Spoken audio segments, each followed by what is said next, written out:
The storm howled outside, rattling the windows of the naval base in Norfolk, Virginia, as if the sea itself demanded answers.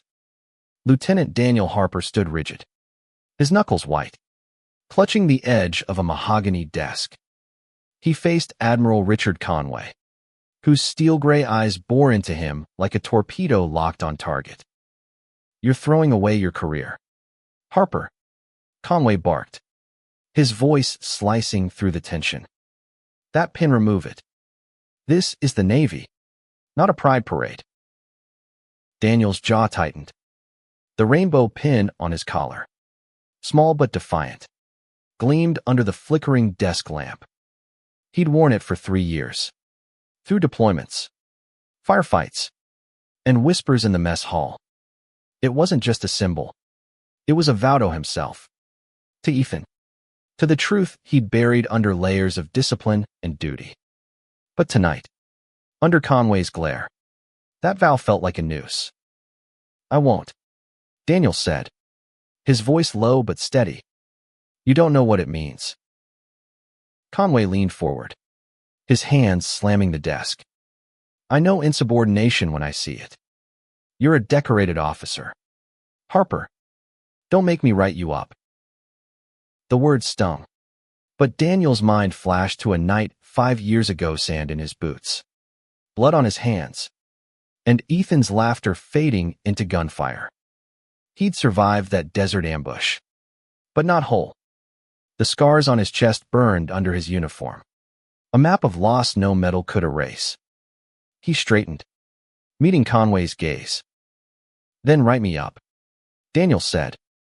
"But first, you'll hear me out." Daniel Harper hadn't always been this bold. Growing up in a small Ohio town, he'd learned early to keep his head down.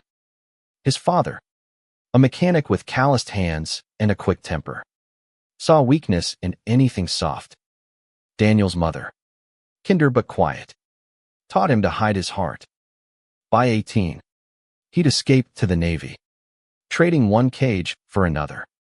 The military promised structure, purposely a way to be a man without questions he couldn't answer. He met Ethan Caldwell on his first deployment, aboard the USS Intrepid in the Persian Gulf. Ethan was a medic, 28, with a crooked smile and eyes like a summer sky. He had a way of making the ship's steel walls feel less cold, cracking jokes during endless night watches. Daniel, then 25, was all sharp edges focused, guarded, the model officer. But Ethan saw through it. One night, under a blanket of stars, Ethan handed him a beer and said, "You don't have to be perfect, Dan. Just be you." They didn't name what grew between them. Words like love were dangerous in a world of don't ask, don't tell echoes, even after its repeal. But in stolen moments, shared glances in the mess, brushes of hands in the engine room, they built something real. Ethan wore a rainbow pin on his civilian clothes, a quiet rebellion. "It's not about shouting," he'd said. "It's about being seen." In 2018, they were deployed to a forward base in Iraq. A routine patrol turned into chaos when insurgents attacked. Daniel led his team through the firefight, but Ethan was hit, dragging a wounded sailor to cover. Daniel reached him too late. Ethan died in his arms, blood soaking the sand, his rainbow pin glinting in the dawn. Daniel carried him back, scars forming long before the medics stitched him up. Back in Conway's office, the Admiral's face was a mask of impatience. "You've got 1 minute. Harper, explain the pin, or you're done." Daniel's heart pounded. He'd never told anyone, not his family, not his crew. But Ethan's voice echoed in his mind. "Be you." He unbuttoned his Navy jacket, fingers trembling, and lifted his undershirt. Jagged scars crisscrossed his chest, pale against his skin. Conway's eyes widened, but Daniel didn't flinch. "These aren't just from the war," Daniel said. "They're from carrying him. Ethan Caldwell. My medic. My Everything.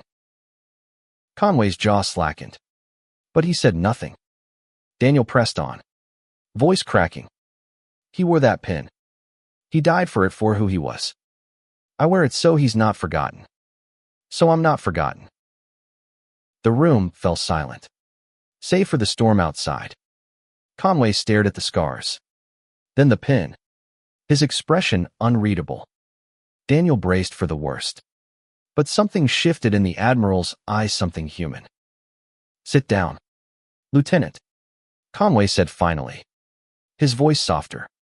Tell me about him. Daniel exhaled, sinking into the chair. For the first time in years, he let the memories spill. He spoke of Ethan's laugh, his courage, the way he'd hum off-key to calm the wounded. He told Conway about the ambush, the guilt that gnawed at him, the pin he'd taken from Ethan's body as a promise to live truthfully. Each word felt like shedding armor, exposing a wound that had never healed. Conway listened, his face a battleground of duty and empathy. As a young officer, he'd served under commanders who saw men as machines, not hearts. He'd climbed the ranks by burying his own doubts. But Daniel's scars, physical and not, stirred something he hadn't felt in years: shame. Not for Daniel, but for himself, for the system that demanded silence. You're risking everything, Conway said when Daniel finished. You know that. I've already lost everything, Daniel replied. This pin is all I've got left. The Admiral stood, pacing to the window. The storm raged on, mirroring the conflict in his mind. He thought of his daughter, Sarah, who'd come out to him last year. He'd struggled to understand, to reconcile her truth with his world of order. Now, facing Daniel, he saw the cost of that struggle. I need time, Conway said, turning back. This isn't simple. Daniel nodded, standing. Neither was he. As he left the office, the pin caught the light again, a quiet beacon. The storm outside seemed to ease. But inside Daniel, a new battle was just beginning. The naval base buzzed with routine the next morning. But Daniel felt like he was walking through a minefield. Sailors saluted as he passed, their eyes lingering on the rainbow pin. Whispers trailed him, some curious, some hostile. He'd crossed a line last night, bearing his truth to Conway.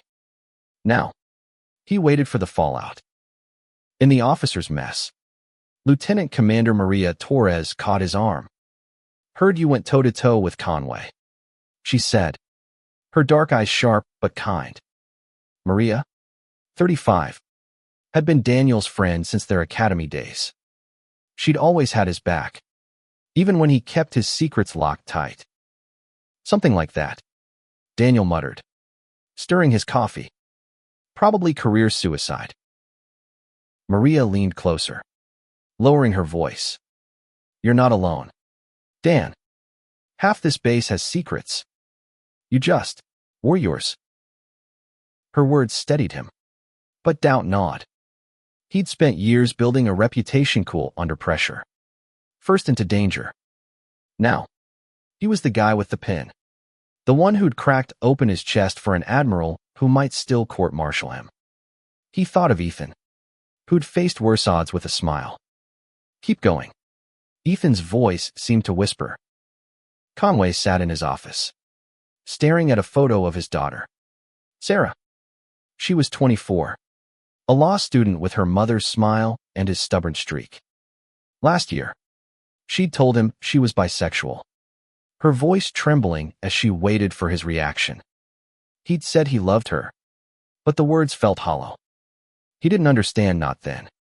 Now, Daniel's story echoed Sarah's, and it burned.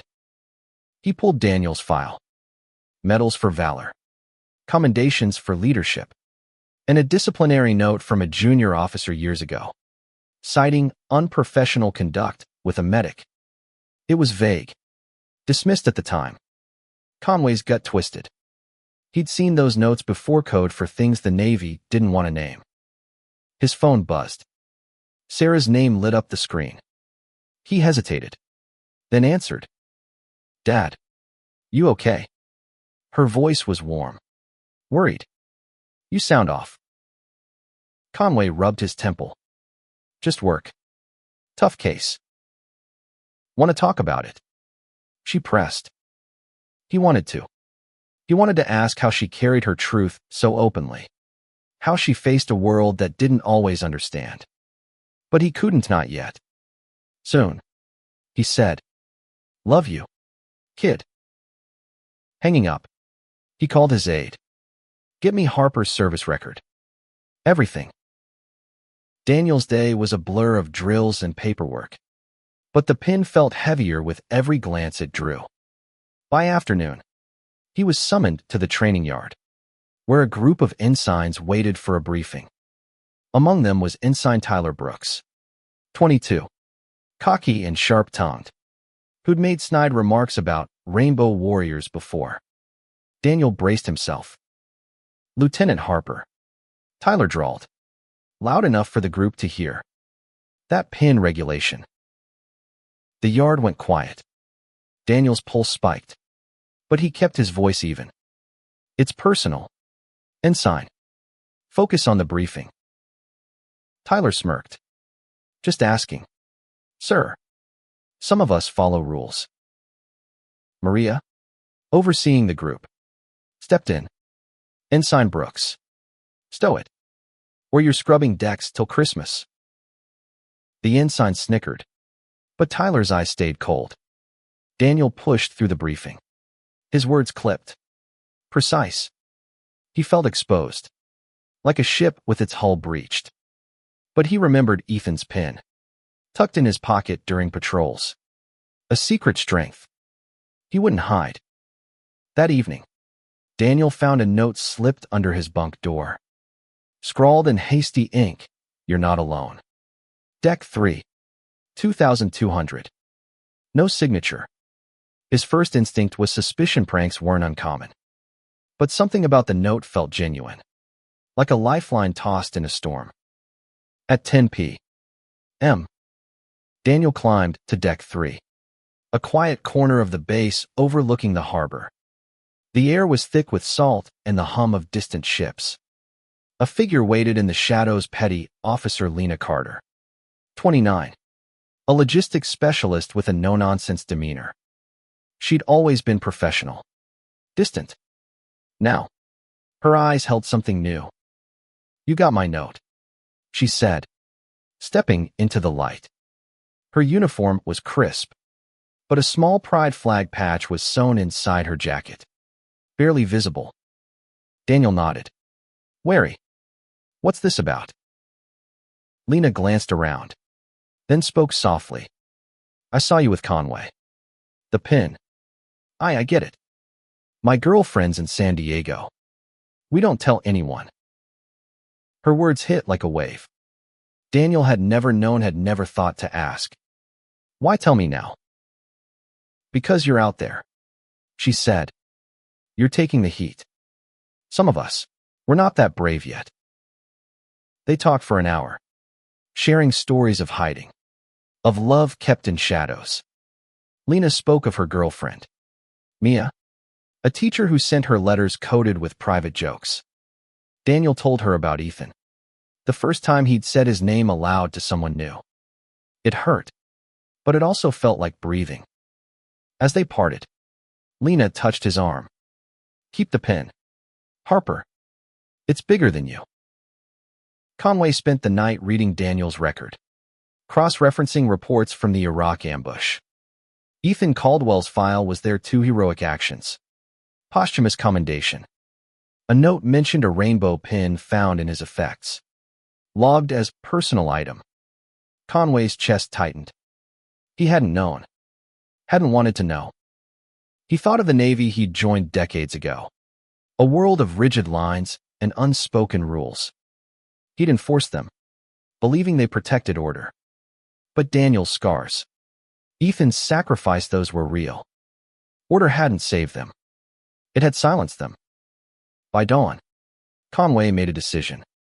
He drafted a memo, vague but deliberate, requesting a review of personal expression policies and uniform regulations. It wasn't much, but it was a start.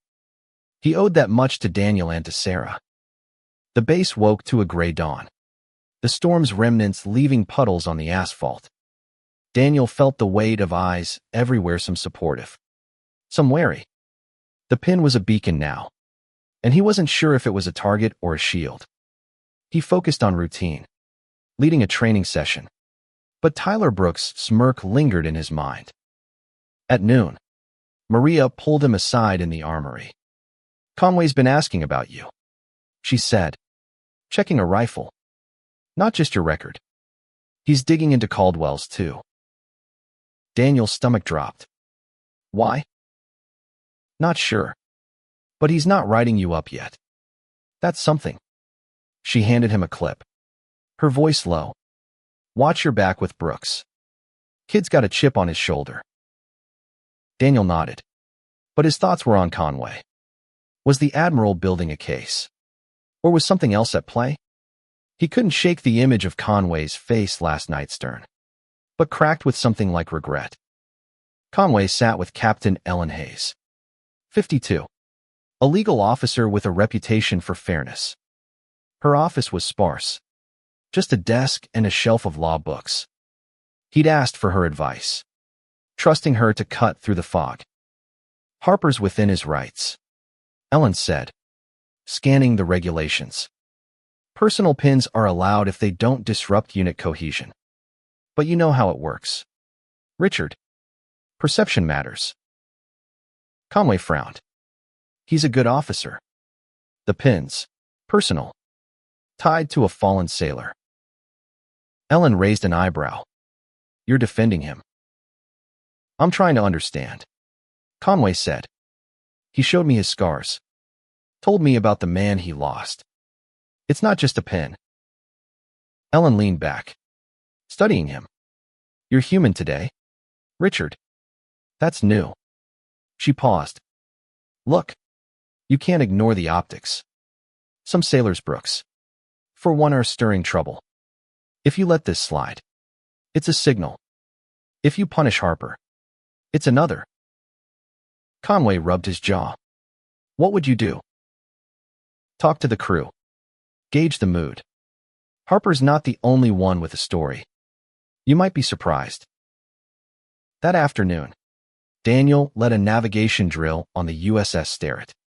The ship rocked gently in the harbor, its crew a mix of veterans and greenhorns. Tyler Brooks was among them, his eyes darting to Daniel's pin every chance he got. During a break, Tyler lingered, tossing a compass in his hand. "Sir, you ever think about the team?" Tyler asked, his tone sharp. "That pin's a distraction." Daniel kept his voice calm. "It's a reminder, ensign, of sacrifice. You'd do well to remember that." Tyler scoffed, but before he could retort, Petty Officer Lena Carter stepped in. "Ensign, you're out of line. Focus on your charts." The crew watched, tension crackling. Daniel felt a surge of gratitude for Lena, but also dread. Tyler's attitude wasn't unique. How many others felt the same? Just quieter. After the drill, Lena caught up with him. "Brooks is trouble," she said. "He's been talking to the others, saying you're pushing an agenda." "Let him talk," Daniel said, though his gut twisted. "I'm not hiding anymore." Lena smiled faintly. "You're braver than me, Harper."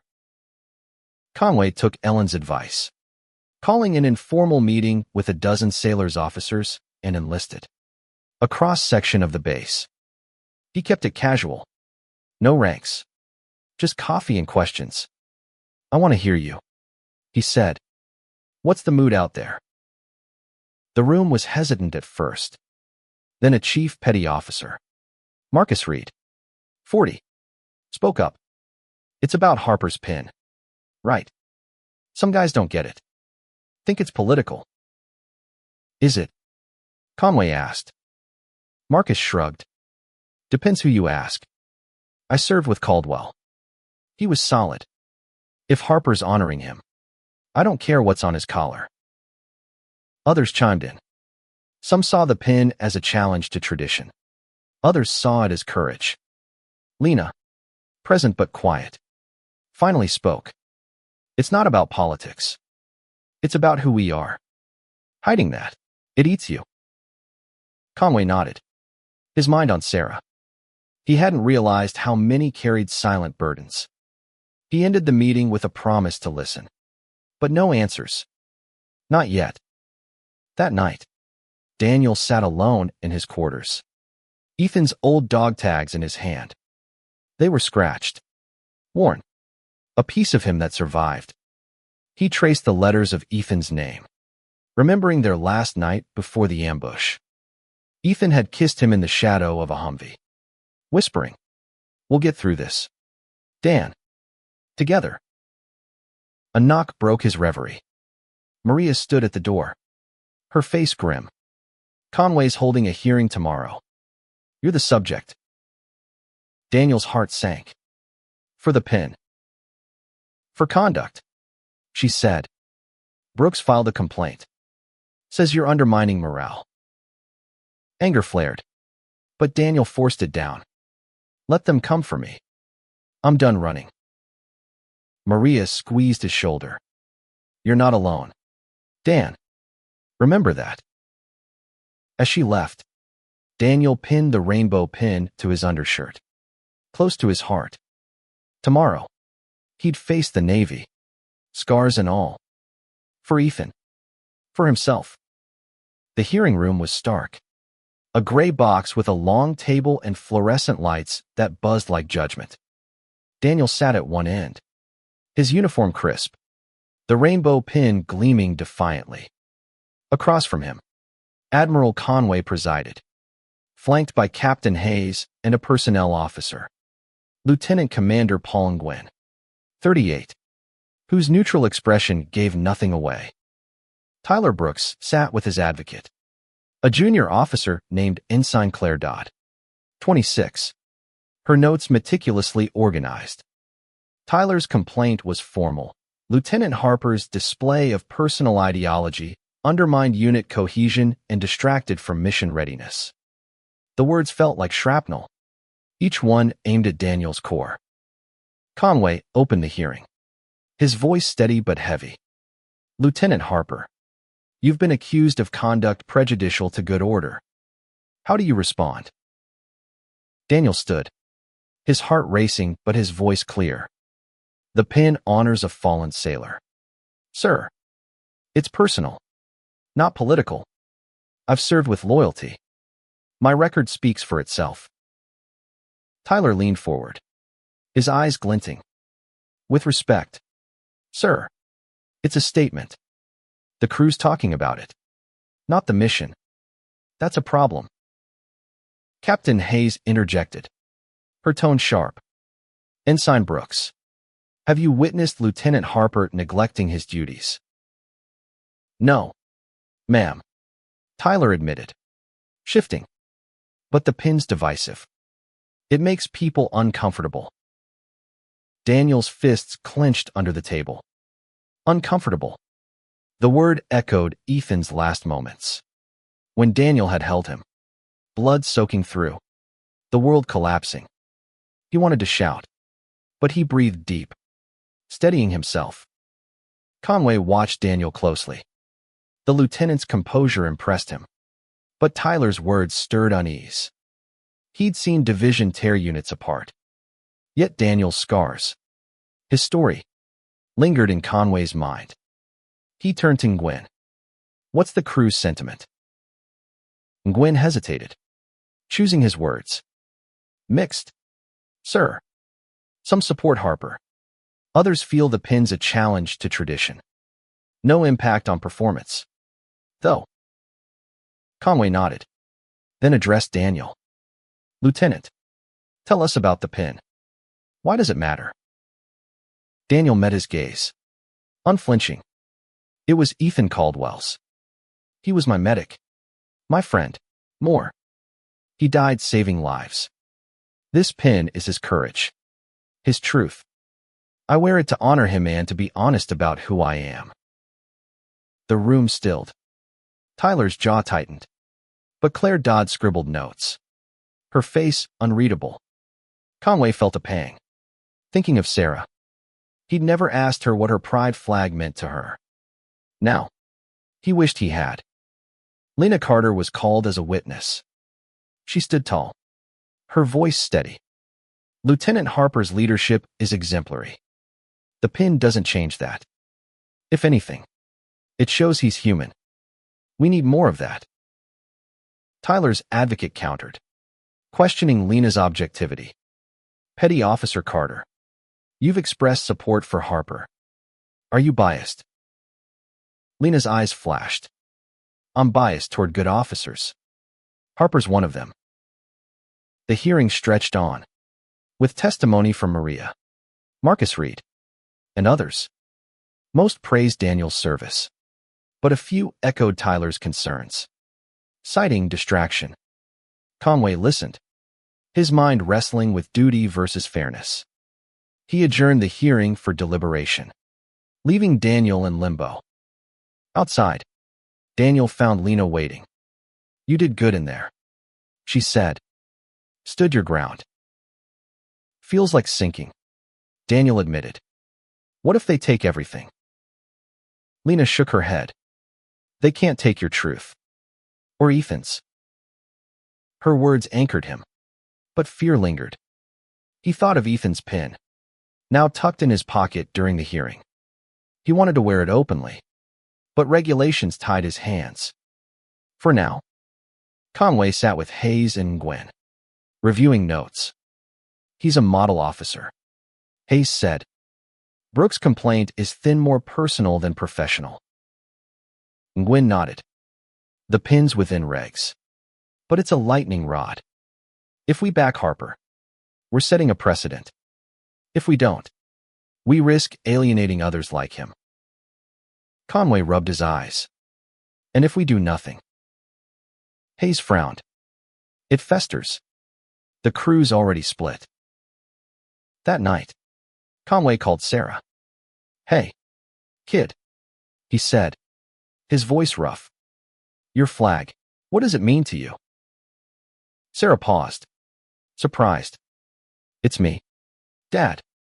It's saying I'm enough, even if the world disagrees. Conway swallowed hard. I'm trying to get it.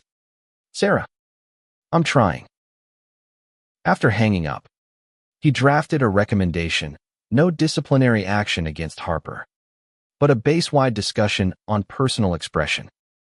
It was a risk, but so was silence. The base was a pressure cooker after the hearing. Daniel felt it in every salute, every sidelong glance. The rainbow pin was back on his collar, but it felt like a target now. He threw himself into work, leading drills with precision. But Tyler Brooks' complaint had rippled. Some sailors rallied around Daniel. Others kept their distance, wary of the spotlight. Maria caught him in the gym, sweat-soaked after a late-night session. You holding up? She asked, tossing him a towel. Barely, Daniel said. Feels like I'm fighting the whole Navy. You're fighting for something bigger, Maria said. Don't forget that. Her words helped. But doubt crept in. He'd opened a wound his own. Ethan's. The Navy's. What if it bled out? Conway's recommendation sparked debate among the brass. Some captains backed him, seeing Daniel's case as a chance to modernize. Others, older and entrenched, saw it as a breach of tradition. Conway stood firm.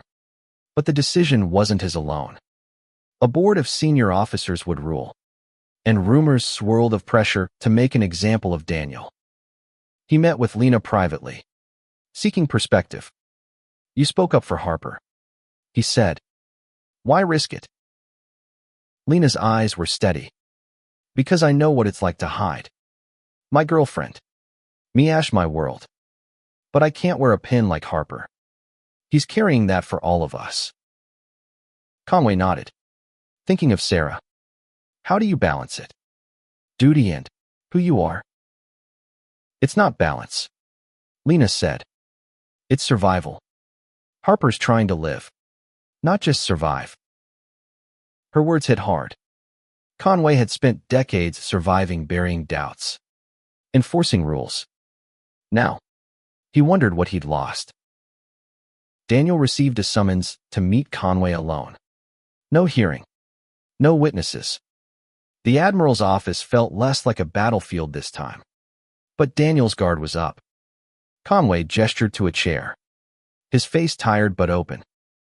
I've recommended no action against you, Conway said. But the board's divided. Some want you disciplined. Daniel's chest tightened. For the pin. For what it represents, Conway said. Change scares people. You're forcing them to face it. Daniel leaned forward. Sir, I'm not trying to change the Navy. I'm just trying to be me. Conway studied him, then slid a file across the desk. Ethan's service record. I read about Caldwell. He was exceptional. Like you. Daniel's throat burned. He was better. Conway leaned back. I have a daughter. Harper. She's like you. I'm learning what that means. Help me understand. It was the last thing Daniel expected. He spoke haltingly, sharing memories of Ethan's courage, his humor, the way he made the world brighter. Conway listened, his face softening with each word. The base held a town hall, a rare open forum. Conway stood at the front, Daniel and Lena in the crowd. Sailors spoke, some angry, some supportive. Tyler Brooks called the pin a slippery slope. Marcus Reed countered, saying it honored a hero. Lena stayed silent, but her presence beside Daniel spoke volumes. After, Daniel found Tyler alone by the docks. You really hate this pin, don't you? Daniel asked. Tyler's jaw tightened. It's not the pin. It's what it stirs up. People take sides. And you picked yours, Daniel said. But Ethan didn't get a choice. He died for us. This pin's for him. Tyler looked away, his bravado faltering. I didn't know about Caldwell. Now you do, Daniel said, walking away. Conway lay awake that night. Sarah's voice in his head, I'm enough. He realized Daniel was fighting for the same thing. The Navy wasn't just ships and orders, it was people, with scars and truths. He drafted a new memo, stronger this time, urging the board to affirm personal expression within regs. It was a long shot, but he was done staying silent. The board's decision loomed, and the base felt like a ship braced for impact. Daniel kept the pin on, but each day tested his resolve. Support grew. Lena and Marcus openly backed him, and others, quieter, left notes of encouragement. But opposition lingered, led by Tyler and a few hardliners who saw the pin as a crack in the Navy's foundation. Daniel trained harder, led with precision, proving his worth beyond the pin. During a night drill, he saved a rookie from a rigging mishap, earning grudging respect from skeptics. But Tyler's words echoed, it's what it stirs up. Daniel wondered if he was fighting a losing battle. Conway met with the board, a panel of 5 senior officers. He argued for Daniel, citing his record and Ethan's sacrifice. This isn't about politics, he said. It's about honoring our people, all of them. Admiral Laura Vance, 60, was skeptical. You're asking us to rewrite tradition. Richard, the Navy's built on uniformity. It's built on loyalty, Conway countered. Harper's loyal to his duty, his truth, his fallen comrade. The debate dragged on, but Conway's passion swayed 2 members. The vote was close, 3-2 to clear Daniel, with a directive to clarify personal expression policies. It wasn't a full victory, but it was enough. Daniel received the news from Maria, who burst into his quarters grinning. "You're clear, Dan. No charges." Relief flooded him, but it was bittersweet. "What about the pin?" "It stays," she said. Conway pushed hard. "Board's reviewing regs now." Daniel exhaled, touching the pin. Ethan's face flashed in his mind, smiling under desert stars. He'd be proud, Daniel whispered. Conway called Daniel to his office. "You're free to serve, Lieutenant. The pin's within Regs 4 now." Daniel nodded, gratitude mixing with caution. "Thank you, sir. Why'd you fight for me?" Conway hesitated, then spoke. "My daughter. She taught me what courage looks like. So did you." They shook hands, a silent understanding passing between them. Daniel left, the pin catching the light, a symbol of battles won and still to come. At the docks, Daniel found Tyler. "It's over. Ensign. Can we move forward?" Tyler nodded slowly. "I didn't get it. Caldwell, I'm sorry." It wasn't forgiveness, but it was a start. Daniel walked away, the pin a quiet promise to keep fighting for Ethan, for himself, for a Navy that could see them both. Months passed, and the base settled into a new rhythm. Daniel's pin became less a flashpoint, more a fixture. Some sailors still grumbled, but most moved on, focused on missions. Daniel led with quiet strength, his scars seen and unseen fueling his resolve. He mentored Lena, helping her find courage to be open about Mia. They became a small network, supporting others who carried hidden truths. Conway implemented the board's directive, hosting workshops on diversity and inclusion. He invited Sarah to speak at one, her voice steady as she shared her story. Conway watched, proud and humbled, realizing the Navy was changing slowly, but surely. Daniel visited Ethan's grave in Ohio, the pin on his civilian jacket. He knelt, placing a stone on the headstone. "We're getting there, Ethan," he said. "You'd like this fight." Back at the base, he proposed a memorial for fallen sailors, including a plaque for Ethan. Conway approved it, and the ceremony drew a crowd. Lena spoke.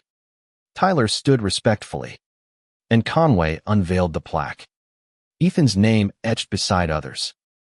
The pin was no longer just Daniel's. It was a symbol for Lena, for Sarah, for countless others. The Navy wasn't perfect, but it was listening. Daniel felt Ethan's presence in every step, his laughter in every victory. A year later, Daniel stood on the USS Sterett, promoted to lieutenant commander. The pin gleamed on his uniform, now joined by a new commendation for leadership. The base had changed subtly, but deeply. Sailors like Lena wore their truths more openly, and Conway's workshops had sparked conversations that echoed beyond Norfolk. At the memorial, Daniel spoke to a new batch of recruits. "This pin," he said, touching it, "is for a man who taught me to be brave. Wear your truth, whatever it is. It's your strength." Conway watched from the back, Sarah at his side. "You did good, Dad," she said, squeezing his hand. He nodded, eyes on Daniel. The Admiral finally understood the rainbow pin not just as a symbol, but as a call to see the humanity in every sailor. The Navy was far from perfect, but with leaders like Daniel, it was finding its way.